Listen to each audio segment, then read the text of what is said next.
오늘 함께 보실 하나님 말씀은 로마서 1장 16절로 17절 말씀입니다. 로마서 1장 16절로 17절 말씀. 한 목소리로 함께 읽도록 하겠습니다. 함께 읽겠습니다. 내가 복음을 부끄러워하지 아니하노니 이 복음은 모든 믿는 자에게 구원을 주시는 하나님의 능력이 됨이라.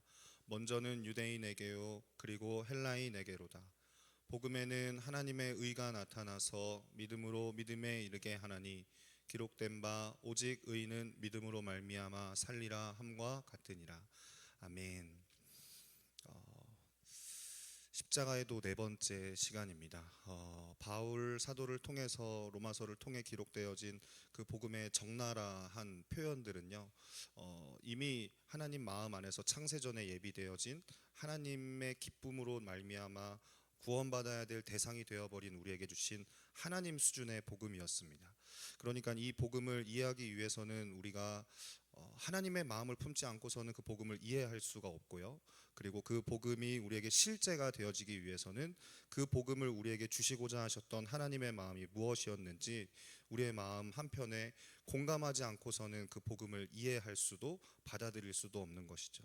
그래서 이 복음을 빼놓고 신앙생활을 논할 수가 없는 것처럼 우리 개혁교회에서 이야기하고 있는 이 십자가의 도를 구약 성경에서 이미 창세 전에 하나님 마음 안에서 예비되어진 율법 외에 나타난 하나님의 또 다른 한 의는 하나님께서 시작하신 것이고 하나님이 이것을 마치실 것이며, 그리고 그 여러 가지 비밀이라고 표현한 이 십자가의 도가 비밀인데, 감추어진 비밀인데, 그 감추어진 비밀이 어떻게 구약 성경의 모형으로, 십자가의 도의 모형으로 나타났는지 오늘 창세기에 나타난 몇 가지 사건을 통해 저희가 같이 한번 계시해 주신 그 측면들을 살펴보았으면 좋겠습니다.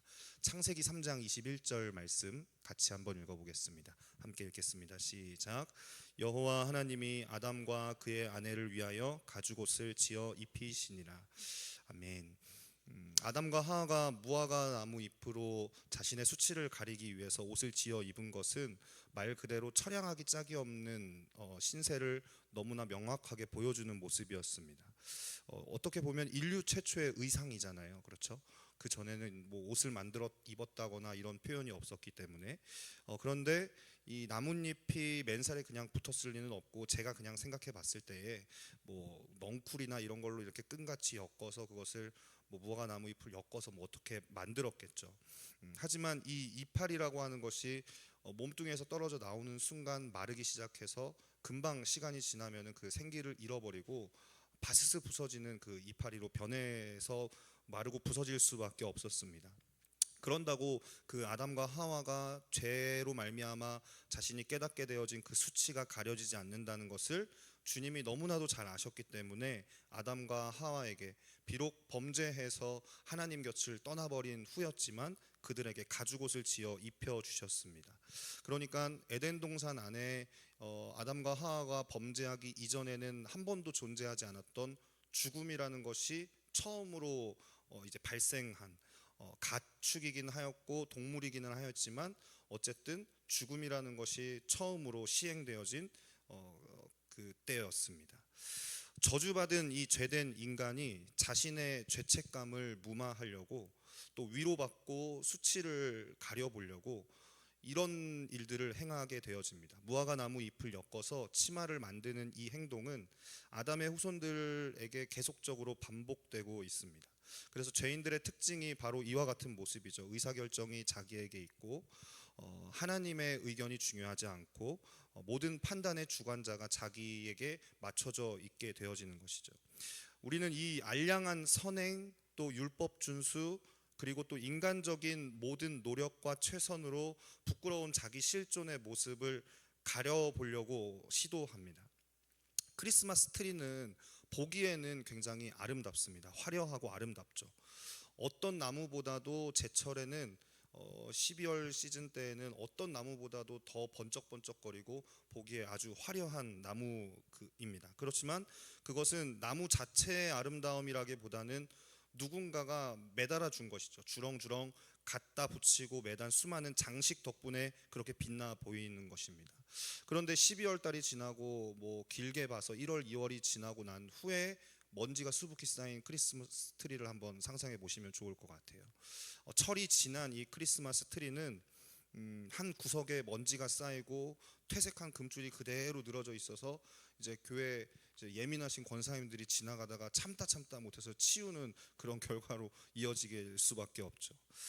사람들은 자신이 한참 잘 나갈 때 이런 표현을 많이 씁니다. 내가 누군데, 내가 어떤 일을 했었는데, 이런 일을 했는데, 내가 뭘 좀 많이 아는데, 이렇게 학벌로 명예로 마치 크리스마스 트리 장식처럼 훈장처럼 자신을 꾸밉니다. 명함을 내밀면서 그것이 자기의 존재인 양, 자신의 이력을 쭉 기록하면서 그것이 자신의 존재인 양. 그러나 영원을 알고 있는, 영원한 세계를 기억하고 또 그것을 믿고 있는 우리는 분명히 알고 있습니다. 그 모든 이력들이 훗날에는 주님 앞에 별 보잘것없는 그냥 철 지난 크리스마스 트리 장식뿐이라는 것을 우리는 잘 알고 있습니다.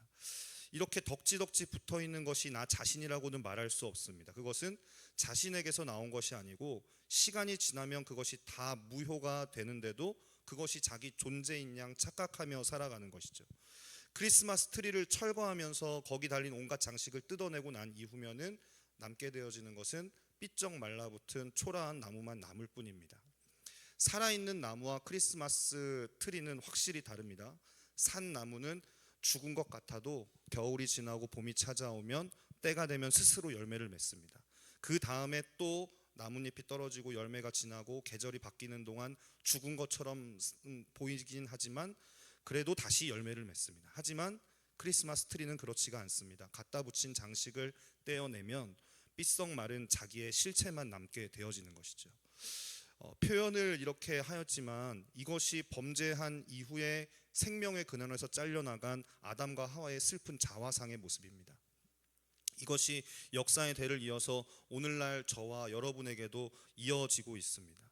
그래서 주님이 이 가련하고 초라한 우리의 인생의 옷을 벗겨내시고 이것 가지고는 너의 존재를 가릴 수 없고 이것 가지고는 하나님 앞에 나아갈 수 없다 하시며 우리에게 가죽옷을 입혀주시는 것이죠.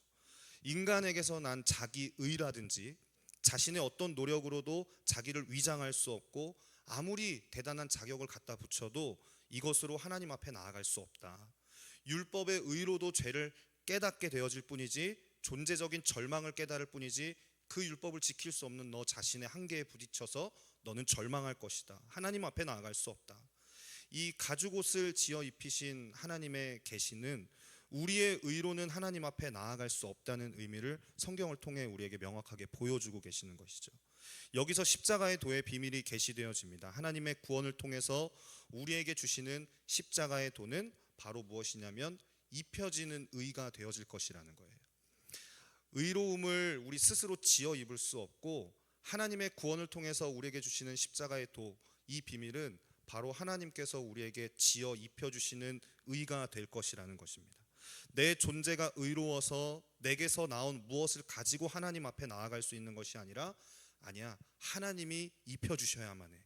하나님이 입혀주시는 의로 나아갈 수 있게 될 것이라고 주님은 아담과 하와에게 가죽옷을 지어 입혀주시며 우리에게 계시해 주신 것이죠.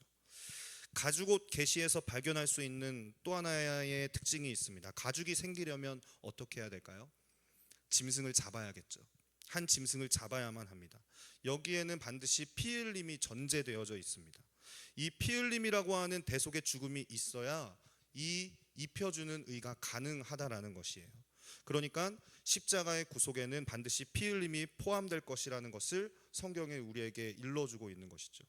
성경에서 말하는 피라는 것은요, 생명을 의미합니다. 생명을 상징하는데 이 생명의 대속 없이는 사망의 권세에 붙잡혔던 우리의 운명을 바꿀 수 없고 우리는 이 가죽옷의 계시를 통해서 하나님의 구원에는 반드시 피 흘림이라는 대가지불이 포함될 것이라는 것을 우리가 짐작할 수 있는 것이죠. 그러니까 다시 한번 정리해 보면 십자가의 도에는 하나님께서 우리에게 입혀주시는 의와 피 흘림이라는 요소가 반드시 필요하다는 것이 분명하고 뚜렷하게 드러나고 있는 것입니다. 하나님이 아주 희미하지만 죄인이 하나님 앞에 나아가는 구원의 길을 이와 같이 우리에게 계시해 주셨습니다. 죄인이 어떻게 의로워질 수 있는지, 이 죄인이 어떻게 의롭고 거룩하신 하나님 앞에 나아갈 수 있는지, 나아가려고 할 때 가장 중요한 관건은 죄를 가진 상태로는 하나님 앞에 나아갈 수 없어요. 그렇잖아요.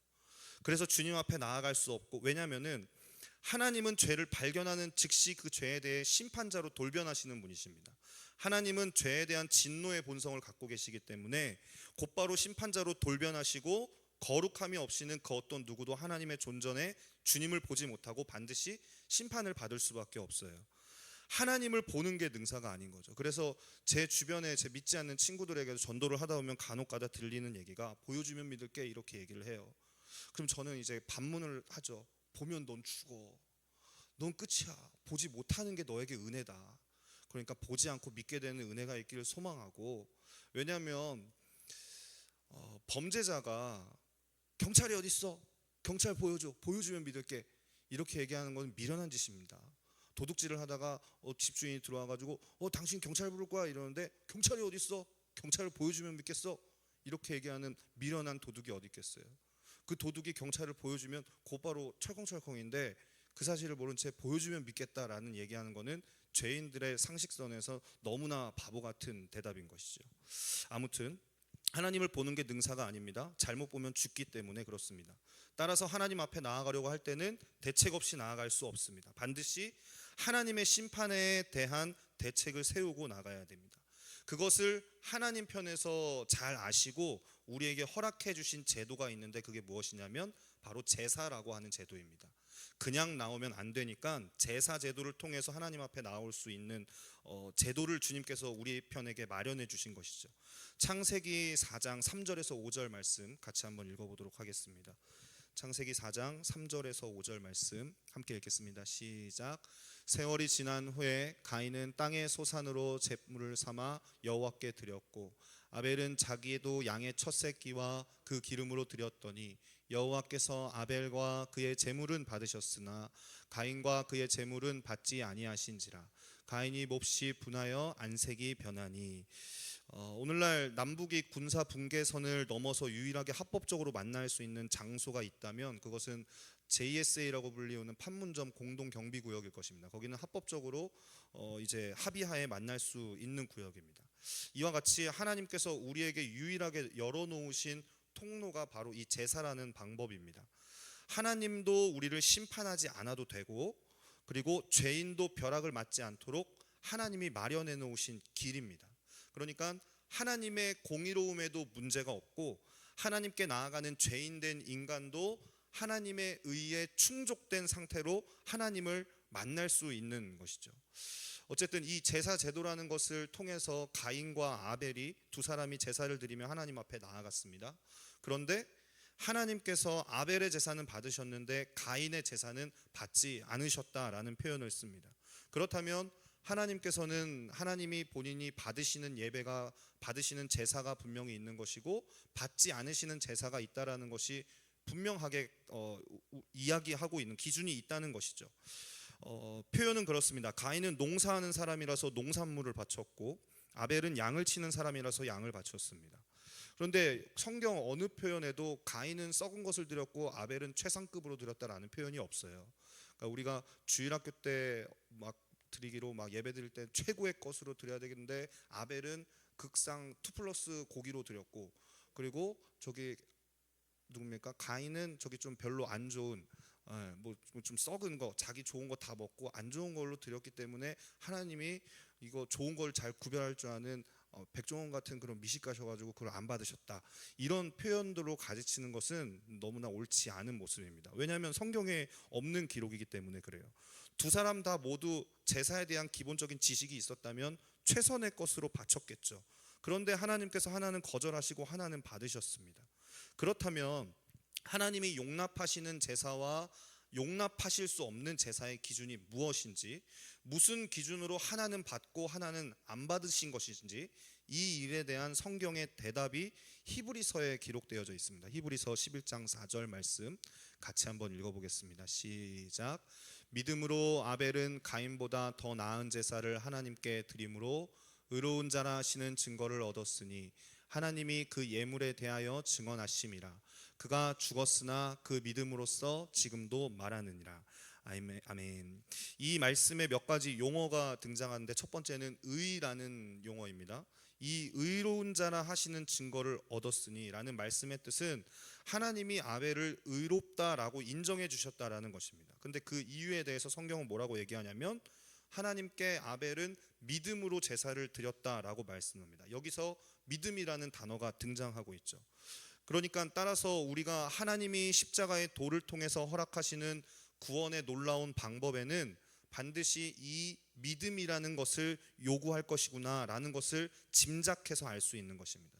두 번째는 예물에 대해서 이야기를 하고 있습니다. 하나님이 그 예물에 대하여 증언하심이라 라는 말씀으로 분명히 예물이 언급되고 있습니다. 근데 여기서 하나님은 농사꾼이기 때문에 농산물을 드리고 목자이기 때문에 양을 드리는 것이 마땅한데도 불구하고 주님은 그렇게 보지 않으시는 거예요. 제사라고 하는 것이 자기 생각에 지극정성으로 최선을 다해 드리는 것이 중요한 게 아니고요, 주님 보시기에 믿음으로 드리는 모습이 중요한 거예요.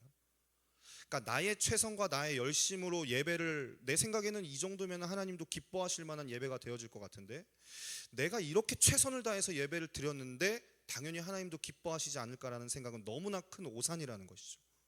우리가 주님 앞에 매 주일 예배를 드립니다. 주님께 나와서 빠지지 않고 주일 성수를 하고 예배에 나와서 그 시간 순서를 다 지켜가며 어려운 이야기 잘 이해 가지 않고 또 듣고 있으면 졸린 이 설교 말씀을 꾹꾹 참아가면서 예배를 드린다라는 표현으로 우리가 예배를 드립니다.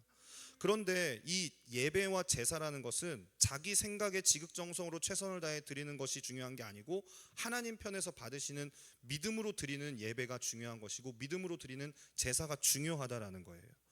또 하나님이 요구하시는 예물은 이미 정해져 있습니다. 그것은 앞서 언급드린 바와 같이 피 흘림이 있는 예물입니다. 생명의 희생이 없이는 결코 하나님이 받으실 수 없다라는 거예요. 죄의 문제는 분명히 생명과 관계되어 있습니다. 왜냐하면 죄가 우리의 손으로 들어왔다거나 우리의 눈알로 들어왔다거나 우리의 혀 가운데 임한 게 아니라 우리의 생명으로 들어왔기 때문에 죄에 오염된 이 죄인들은 이 죄된 생명의 처리 없이 하나님 앞에 나아갈 수가 없는 거예요. 그래서 히브리서 9장 22절에서는 이렇게 이야기합니다. 제가 읽겠습니다. 율법을 따라 거의 모든 물건이 피로써 정결하게 되나니 피 흘림이 없은즉 사함이 없느니라. 아멘. 피 흘림, 그러니까 생명의 희생이 없이는 결코 사함이 있을 수가 없고 죄에 대한 사함이 없으면 의가 이루어질 수 없기 때문에 그 의로움이 없이는 하나님 앞에 나아갈 수 없게 되어지는 것이죠. 이 말씀대로라면 하나님은 믿음으로 더 나은 제사를 드린 아벨을 의롭다고 여겨주셨고 그 피 흘림이 있었던 제물을 받으셨습니다. 그러나 가인은 믿음 없이 자기 멋대로 자기 최선으로 드렸습니다. 그러니까 창세기 4장 2절에 보면 이런 표현이 나와요. 4장 1절에 아담과 하와가 쫓겨나서 아들 누구를 낳았고 가인을 낳았고 아벨을 낳았다. 그리고 2절에 세월이 지난 후라는 표현을 통해서 세월이 이만큼 지난 것을 표현하는 성경 구절이 나옵니다. 그러니까 하나님이 세월이 흐르는 동안 아벨의 믿음과 가인의 믿음을 다 보신 거죠. 그가 제사 가운데 제물 가운데 문제가 있었다라는 추측도 우리가 가능할 수 있지만 피 흘림이 없는 제사였기 때문에 받지 않았다는 표현도 가능하겠지만 한편으로는 세월이 지나는 동안 가인의 마음의 중심과 아벨의 마음의 중심이 믿음으로 이루어져 있는지 그 모습이 철저히 보였다 이 말입니다. 그러니까 우리가 주일날 예배, 일주일에 한 번 나와서 드려지는 예배, 또 아침에 나와서 아침 드려지는 기도회, 수요 복음 집회에 나와서 드려지는 이 기도회, 참석을 꼬박꼬박 하면서도 세월이 지나는 동안 우리의 삶이 믿음으로 이루어져 있지 않고 하나님 앞에 불순종의 삶의 모습으로 이루어져 있다면 우리가 드려지는 이 예배 또한도 하나님이 받지 않으시는 그런 불상사가 있을 수 있다라는 것입니다. 그러니까 너무나 억울하지 않겠습니까? 평생을 예배했는데, 평생을 주님께 예배드린다고 산다고 살았는데, 그런데 주님이 받지 않으셨다니, 이게 무슨 기가 막힌 일이겠어요. 자기 멋대로 자기 최선으로 드렸던 가인은 믿음 없는 모습이었습니다. 하나님이 요구하시는 방법대로 믿음으로 드리지 않은 그의 행위는 재물에도 문제가 있었고요. 재물에 문제가 있다 보니 그는 하나님 앞에 의롭다함을 얻을 수가 없었습니다. 그래서 이것이 연쇄적으로 이루어진 것이죠. 그래서 이 창세기 4장에 등장한 가인과 아벨의 제사를 통해서 하나님은 아벨의 제사를 통해서 십자가의 도에도 동일하게 의와 믿음과 피 흘림의 요소가 충족되어야만 완전한 구원이 될 것이라고 분명하게 계시해 주고 계신 것입니다. 창세기 6장 한번 보겠습니다. 창세기 6장 13절부터 16절까지 같이 한번 읽어보겠습니다. 시작. 하나님이 노아에게 이르시되 모든 혈육 있는 자의 포악함이 땅에 가득함으로 그 끝날이 내 앞에 이르렀으니 내가 그들을 땅과 함께 멸하리라. 너는 고페르 나무로 너를 위하여 방주를 만들되 그 안에 칸들을 막고 역청을 그 안팎에 칠하라. 내가 만들 방주는 이러하니 그 길이는 300규빗, 너비는 50규빗, 높이는 30규빗이라. 거기에 창을 내되 위에서부터 한 규빗에 내고 그 문은 옆으로 내고 상중하 3층으로 할지니라. 아멘. 가인과 아벨 이후의 족보는 쫙 갈리게 되어집니다. 그러니까 궤도에서 이탈한 기차 마냥 아주 대놓고 자기 마음대로 간 가인의 자손이 있었고요.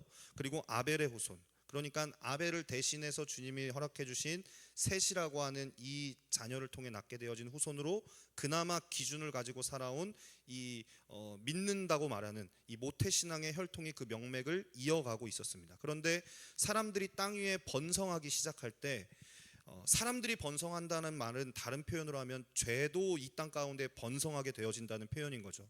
그래서 세상이 죄악으로 가득 차게 되었습니다. 하나님의 아들들이라고 표현되어진 사람들도 똑같아졌습니다. 창세기 6장 2절 말씀 제가 읽겠습니다. 하나님의 아들들이 사람의 딸들의 아름다움을 보고 자기들이 좋아하는 모든 여자를 아내로 삼는지라. 그러니까 쉽게 말하면 믿는다고 말하였던 그나마 명맥을 이어온 이 신앙인들이 자기들이 좋아하는 자로 하나님의 뜻을 따르거나 하나님이 주인된 결정을 하지 않고 자기 눈에 보기 좋은 대로 아내를 다 무분별하게 삼았다라는 것입니다. 그러니까 영을 팔고 또 육신이 된 삶으로 이제는 아주 대놓고 드러내놓고 자아를 추구하면서 세상에서 하나님 없이 인생의 일락에 빠져 살게 되어진 거죠. 그래서 주님께서도 3절에 이렇게 말씀하시는 거예요. 나의 영이 영원히 사람과 함께하지 아니하리니. 우리 주님이 속 좁으신 분도 아닌데 자기 맘대로 결혼 좀 했다고 이것 때문에 삐지실 분이 아니시잖아요. 이게 문제가 아니라는 거죠. 그들의 마음의 중심으로 섬기는 하나님은 이미 멀리 떠나 있고 경건의 모양은 있는데 경건의 능력은 잃어버린 이 세대들이 너무나 이 번성하기 시작한다라는 것입니다. 더 이상 하나님의 영이 함께 할 수 없는 완전한 육신이 되어버렸다라는 말인 거죠. 그런데 죄를 지으면서 되는 대로 살기 시작하면 이렇게 스스로 자멸하게 되어 있는 것이죠. 그래서 하나님은 이 죄가 사람이 이 땅에 번성하기 시작한다는 다른 말로 죄가 이 땅에 번성하기 시작하니까 이 죄가 영속할 수 없도록 하나님의 법도를 떠나면 반드시 스스로 자멸하도록 그렇게 만들어 놓으셨다라는 것입니다. 아담과 하와가 에덴 동산에서 범죄했을 때 주님이 그들을 동산에서 쫓아내신 것은 그것은 그들에게 벌이 아니라 주님의 긍휼과 자비였습니다. 왜냐하면 에덴 동산 안에서는 그들은 영생할 수 있잖아요. 근데 죄를 가지고 영생하는 것이 어떻게 천국일 수가 있겠어요? 그것은 지옥이기 때문에 그랬어요. 그래서 하나님이 이 타락한 인간들을 그냥 두실 수가 없었고 죄가 더 이상 번성하지 못하도록 한계를 정하시기 위해 인간의 수명을 단축시키신 것이죠. 3절 하반부에 그들이 육신이 됨이라 그러나 그들의 날은 120년이 되리라 하시니라. 천수를 가깝게 누리던 이 인간의 수명을 노아의 홍수 이후 500년 정도로 이제 반감되었고 그 후 그들의 생명의 연한이 120년으로 제한되기 시작했습니다. 이게 하나님의 자비인 거예요. 죄를 갖고 천년 만년 살아서 뭐 하겠습니까? 히틀러가 지금까지 살아있다고 생각해 보세요. 얼마나 끔찍하겠습니까? 인간의 수명을 이렇게 빨리 죽게 하는 것이 그나마 하나님 편에서 인간들에게 베푸신 한편의 자비인 것이죠. 그대로 놔두면 스스로 자멸할 수밖에 없어서 이들을 참아 버릴 수 없었던 주님이 그들을 구원하기 위해 한 사건을 예비하고 한 사람을 부르셨는데 그것이 바로 노아라고 하는 사람이었습니다. 엄밀히 따지면요, 노아의 홍수는 심판이 아니라 구원입니다. 인간을 심판하신 사건이 노아의 홍수 사건이 아니고 하나님이 인간을 구원하신 사건이에요. 표현이 조금 어떨지 모르겠지만 우리도 그 구제역이나 조류독감이나 이런 걸 걸리면은 확 묻어버리지 않습니까? 그렇죠? 그것은 그들을 죽이려고 하는 목적이 있는 게 아니라 남은 사람들을 살리려고 하는 것이죠. 이동을 통제하고 동물들을 살처분해서 묻거나 불로 태우는 것, 이 병든 짐승을 살처분하는 것은 전염병이 돌기 이전에 이 전염성에서 나머지를 보호해서 그것을 살리려는 것이지 심판하려는 목적이 아니죠. 노아의 홍수도 그 목적이 심판이라고 보기가 어렵습니다. 그것은 구원입니다. 노아의 방주 사건에는 구원에 관한 중요한 원리와 핵심적인 요소들이 잘 나타나 있는데 이 구원 사건을 통해서 주님이 보이신 몇 가지 진리를 제가 한번 살펴보고 소개해 드리도록 하겠습니다. 첫 번째는 구원의 역사는 반드시 하나님의 은혜의 역사가 되어질 것이라는 거예요. 노아는 의인이라고 성경이 표현합니다. 당대의 완전한 자라라는 말을 들었습니다. 그런데 노아가 죄를 안 지었을까요? 그럴 수 없어요. 노아도 동일한 죄인이었습니다. 의인은 없나니 하나도 없다는 성경의 표현과 같이 의인이요 당대의 완전한 자라라는 표현을 성경이 노아를 소개하며 그렇게 소개하고 있지만은 그가 죄와 무관한 사람이라는 말은 아닙니다. 성경은 그것을 어떻게 표현하냐면 창세기 6장 8절에 이렇게 이야기합니다. 그러나 노아는 여호와께 은혜를 입었더라. 노아는 은혜 입은 죄인이지 은혜 입은 의인이지 그가 존재적으로 의인이라는 말은 아닙니다. 구원의 방주를 계획하고 주님이 노아를 선택하시고 그 가운데 구원의 역사를 이어가시는 것은 일방적으로 쏟아 부으시는 하나님의 은혜의 역사이지 노아가 잘했기 때문에 노아가 굉장히 의로웠기 때문에 노아의 어떠함 때문에 어떤 공로나 요청에 의해서 된 것이 아니라는 거예요. 이렇게 십자가의 도는 하나님의 은혜라는 성격을 철저히 견지하게 될 것이라고 이것이 노아의 방주에 담긴 하나님의 하나의 큰 계시입니다. 두 번째는 구원은 오직 한 길이 되어질 것이라는 거예요. 이 길 저 길이 있는 것이 아니고요. 오직 한 길입니다. 노아의 방주가 2호점을 냈다는 얘기를 혹시 성경에서 보신 적 있으신가요? 그런 얘기를 하면 큰일 나는 거죠. 노아의 방주가 한 체인점이 있어서 3호점까지 냈다가 4호점에 좀 작아졌다 뭐 이렇게 얘기하는 사람은 큰일 나는 겁니다. 노아의 방주는 오직 하나이고 방주의 문도 그 제작한 환경을 보면 오직 하나뿐이었습니다. 그러니까 이 계시는 성경 전체에서 일관되게 흐르고 있는 사상입니다. 구원을 상징하고 하나님의 임재를 상징하는 성막의 문도요 하나밖에 없었어요. 예수님도 이 모든 계시를 자신에게 적용하셔서 이와 같이 선포하셨죠. 요한복음 14장 6절에 함께 읽어보겠습니다. 시작. 예수께서 이르시되 내가 곧 길이요 진리요 생명이니 나로 말미암지 않고는 아버지께로 올 자가 없느니라. 오직 한 길, 오직 한 구원, 오직 한 생명이 있습니다. 구원은 여기도 있고 저기도 있다라고 말하는 다원주의 사상은 결코 성경이 말하는 사상이 아닙니다. 설악산 등산하는 코스처럼 A 코스, B 코스, C 코스 어떻게 다 올라가는 건 길이야 다 다르든지 말든지 정상은 하나다라고 얘기하는 것도 결코 성경이 말하고 있는 구원의 사상이 아닙니다. 구원과 아무 상관이 없습니다. 사도행전 4장 12절 말씀 함께 읽어보겠습니다. 시작. 다른 이로서는 구원을 받을 수 없나니 천하 사람 중에 구원을 받을 만한 다른 이름을 우리에게 주신 일이 없음이라 하였더라. 아멘. 구원은 오직 한 길입니다. 십자가의 도는 구원을 오직 한 길로 정해 놓으셨습니다.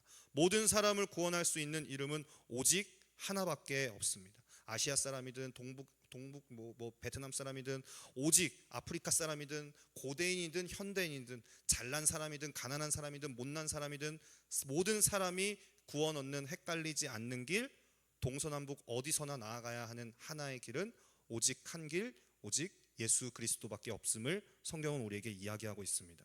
그래서 주님은 오직 하나면 충분한 구원의 길을 마련하셨습니다. 그러니까 복음 있고 뭐가 더 덧붙여야 되는 게 아니라 복음이 뭐 어떤 현대 엔터테인먼트적인 요소에 도움을 받아야 되는 게 아니라 심리학의 도움을 받아야지 복음이 더욱더 돋보이고 뚜렷해질 수 있는 것이 아니라 복음으로 충분하고 복음 외에는 다른 길이 없다는 사실을 분명하게 성경 전체에 주님이 곳곳에 기록해 놓으신 것이고 선포하고 계시는 것이죠. 그래서 십자가의 도는 이 진리를 분명히 포함하고 선포하는 것이 될 것이다. 또 하나님이 준비하신 이 구원은 처음부터 끝까지 계획부터 완성까지 철저히 하나님의 주권적인 사역이 될 것이라는 거예요. 이 말은 구원을 얻는 우리 쪽에서는 절대 믿음만 요구된다는 말이고요. 오직 믿음만 요구된다는 거예요. 따라서 복음에 나타난 하나님의 의는 믿음만을 요구하는 의가 되어질 것이다. 우리에게 너가 이 정도 수준은 되어야지 네가 천국에 살 자격이 되지 않겠느냐, 네가 구원을 받으려면 어느 정도 위치가 좀 있어야 되지 않겠느냐, 너의 지금 인격으로는 그 빈약한 인격을 좀 고친 다음에 좀 병든 것 좀 고친 다음에 이렇게 해야 구원받을 자격이 되어지지 않겠느냐라는 것을 우리에게 요구하지 않으시고 오직 믿음으로. 그래서 오늘 저희가 함께 읽은 본문 말씀 로마서 1장 17절에서 이렇게 이야기하죠. 복음에는 하나님의 의가 나타나서 믿음으로 믿음에 이르게 하나니 기록된 바 오직 의인은 믿음으로 말미암아 살리라 함과 같으니라. 아멘. 하나님의 구원 역사, 이 십자가의 도에는 철저하게 하나님의 절대 주권이 역사하여서 시작도 끝도 진행도 완벽히 주님이 다 이루어 가실 것이에요. 그러니까 이 복음 안에서 우리가 해야 하는 일은 오직 믿음으로만 이 모든 것들을 누리고 살아야 한다라는 것입니다.